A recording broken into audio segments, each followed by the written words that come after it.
राधे पंडित जी। जय सिया राम भाई।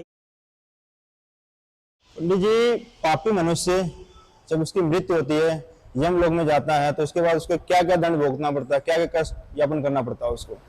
इसका जो सवाल है गरुड़ पुराण में, भगवान गरुड़ जो है वो विष्णु भगवान से पूछते, तीसरे अध्याय में कहते हैं यम मार्गम गतिः कर्म गत्वा पापी यमालये कीदर्शिं यातनां भुक्तिं तन्मे कथय केशवा। श्री भगवान जी फिर कहते हैं आदतम चाह प्रवक्ष्यामि ऋणो अश्वनीता इमज कथयामानीपि कर नरके तुम भवेसेत कंपिता। गरुड़ जी कहते हैं हे भगवान, जो तुमने प्रश्न किया है, गरुड़ जी से भगवान कहते हैं कि यम मार्ग जब पार करके यमपुरी जो पहुंचता है और उसको क्या क्या पाप भोगने पड़ते हैं, क्या क्या कष्ट भोगने पड़ते हैं, तो भगवान कहते हैं कि हे गरुड़, तुमने जो सवाल नरकों से दुख सुनाता हूं, तुम उसको सुन जो नरक में भोगना पड़ता है।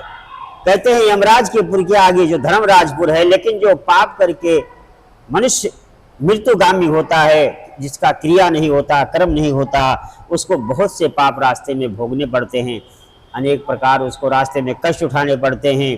फिर आगे जाके वो बैतरणी में ही पड़ जाता है, क्योंकि उसके ना तो कोई क्रिया हुआ है, ना कोई कार्य हुआ है, ना वो अपने जीवन में कोई धर्म का कार्य किया, इसलिए उसको कष्ट ही कष्ट भोगना पड़ता है। इसमें संशय नहीं कि उसके कर्मों का फल उसको भोगना ही पड़ेगा। ठीक है, तो पंडित जी इसका मतलब कि जीवन रहते हुए वो इसे कैसे सुधार सकता है? इसका कोई विकल्प तो होगा? उसका विकल्प यही है कि अगर मनुष्य तन मिला है तो इसमें रहते हुए उसको धर्म के कार्य में जरूर रहना चाहिए। अपने बच्चों को, परिवार को, सबको पालना भी चाहिए, पर उसमें धर्म के कार्य से जुड़ा रहना चाहिए। बापी, कुआं, तालाब, पियाऊ, अन्नदान, ऋषियों का सत्कार, तीर्थाटन, ये सब कार्य हैं जो करने चाहिए, तो उसके जीवन में मरणोपरांत इस यम मार्ग में बड़ी ही सहायता मिलती है।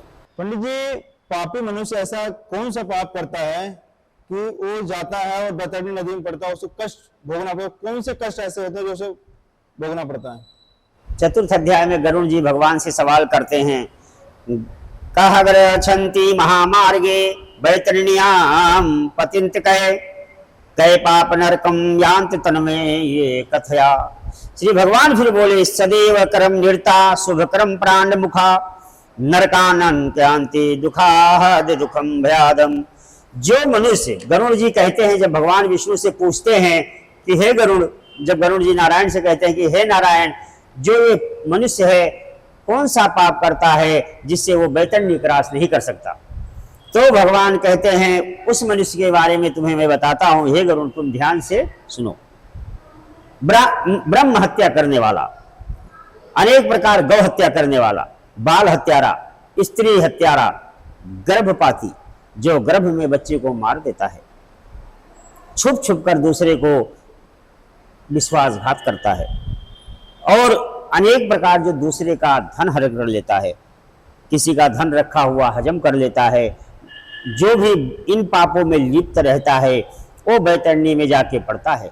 अपने जीवन में जिसने गोदान नहीं किया, किसी तीर्थ में जाके स्नान नहीं किया, संतों की सेवा नहीं की, सिर्फ क्या किया, पाप किया, और उस पाप के कारण वो बैतरणी से आगे नहीं जा पाता है, और उस पाप कर्म का भोग उसी प्राणी को करना पड़ता है जो ये सब पाप किया, क्योंकि उसके साथ में परिवार जिसने वो धन को खाया, अन्न को खाया, उसके जीवन में वो जो पाप के भागी परिवार नहीं होता है वो मनुष्य ही होता है। इसलिए पाप बिल्कुल नहीं करना चाहिए, सत्य का ही मार्ग अपनाना चाहिए। सत्य से ही मनुष्य तन का जो है उसका उद्धार है, और वो बैतरणी में नहीं जाता है।